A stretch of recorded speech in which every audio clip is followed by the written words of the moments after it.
네, 안녕하십니까. 금자남TV 송현남입니다. 반갑습니다. 네, 이번 영상, 지난 영상에 이어서요. 이제 선물 거래에 대한 부분들 이야기해야죠. 앞선 영상에서 우리가 백 선생님이 농부에게 뒤통수를 맞은 이야기 좀 했어요. 너무 농부를 믿었죠. 한 해가 지나고 작년에 원래 2,000원에 살 수 있었던 배추를 포기당 2만원에 사야 되는데 2만원에 사면 단가가 안 맞으니까 이제 배추를 빼고 장사를 한 거예요. 겉절이를 빼고 배추 김치를.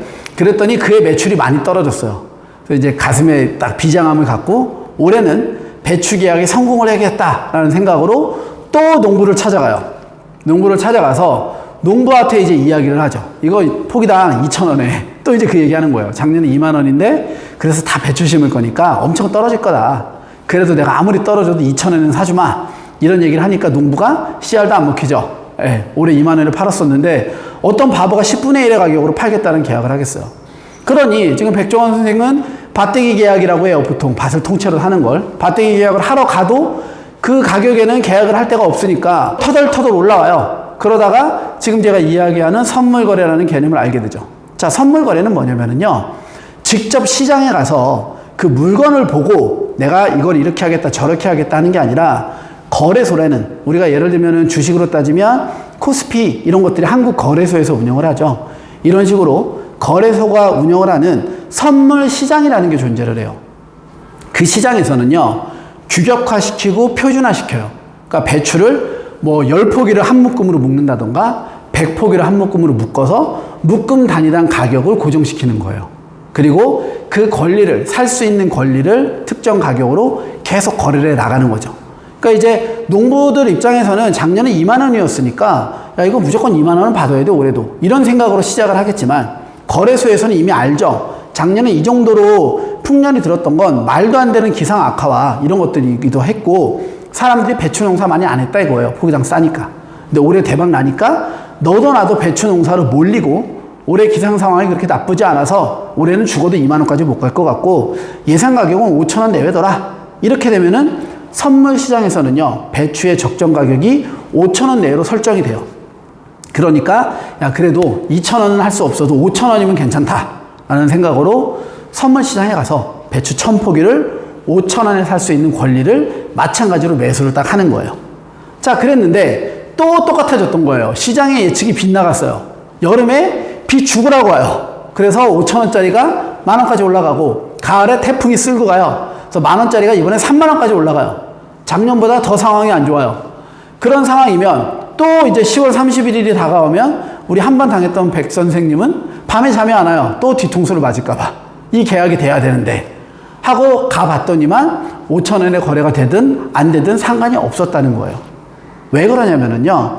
우리가 보통 선물 시장에 진입을 하려면요. 이렇게 표준화되고 규격화되어진 거래소 시장에 들어가려면 증거금을 내야 돼요. 이 증거금이 우리가 디파짓이라고 하죠. 우리가 그 전세 계약할 때 내는 보증금 아시죠? 그거랑 똑같은 거예요. 네가 나중에 이 계약을 실행시키지 않고 도망갈 수도 있으니, 즉 채무 불이행이 발생할 수도 있으니까 채무 불이행을 막기 위해서 보증금을 먼저 내. 그래야지만 거래할 수 있게 해줄 거야. 이렇게 거래소에서 보증금을 받는다 이거예요. 그걸 우리는 증거금이라고 해요. 이 증거금은요, 매수자와 매도자 모두 다 내야 돼요. 왜 그럴까요? 포기당 5천 원이 3만 원이 되면 배추를 사기로 한 백 선생이 엄청 이익이니까 좋죠. 근데 반면에 포기당 5천 원짜리가 500원이 돼봐요. 그럼 백 선생은 500원짜리를 5천 원에 사야 되니까 손해잖아요. 그러면 마찬가지 매수자도 계약을 안 지킬 가능성이 있겠죠.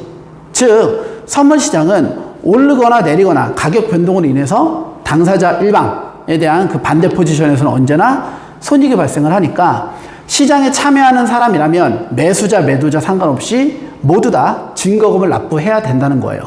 자, 그렇게 그러면 증거금을 내고 시작을 했을 때 여름에 비가 많이 와서 5천 원짜리가 만 원이 딱 되죠.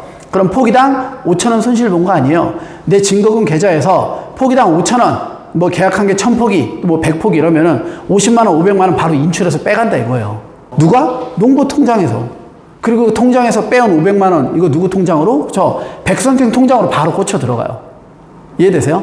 즉 그때 정산을 통해서요, 가격 변동이 생길 때마다 증거금을 서로 넣었다 뺐다 해서 그 포지션은 계속 계약을 이행하지 않아도 그만큼의 이익금이 발생할 수 있도록 거래소가 강제화 시켜주는 거예요.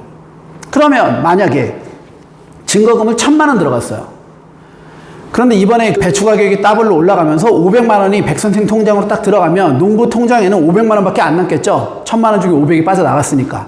이때 그 거래소에서 전화가 가요. 따르릉 따르릉. 전화를 딱 받으면 게임을 계속 하시겠습니까? 계속 하실 거면 입금하세요. 이런 전화가 가요. 그게 바로 그 유명한 마진콜이에요. 많이 들어보셨죠? 예, 영화도 있었고요. 그러니까 마진콜이라는 게 뭐냐면요, 청산이라고 우리가 보통 표현을 하거든요. 내가 잡은 포지션이에요. 매수 포지션, 매도 포지션. 자, 롱숏 기억나시죠? 이때 백종원 선생이 포지션을 굳이 보면은요, 가격이 올라가면 계속 이익을 볼 수 있는 롱 포지션을 잡은 게 백종원 선생이 되는 거고, 가격이 떨어져야지 이익을 보는, 그렇죠? 농부 입장에서는 숏 포지션을 잡은 거예요. 이렇게 롱숏 포지션을 잡아놓은 상황이 되겠죠. 이게 바로 우리가 선물 시장에서 거는 하락 배팅, 상승 배팅에 대한 개념이고요. 예, 계속 이어서 이렇게 숏 포지션을 딱 취했을 때 특정 가격 이하로 떨어져 버리면 증거금에 남아있는 잔금이 하나도 없겠죠. 그래 버리면 더 이상 계약을 이행한 능력이 안 되니까 내가 취했었던 숏 포지션이 사라지는 거예요. 그렇게 내가 취한 포지션을 사라지는 걸 우리는 청산이다라고 표현을 해요.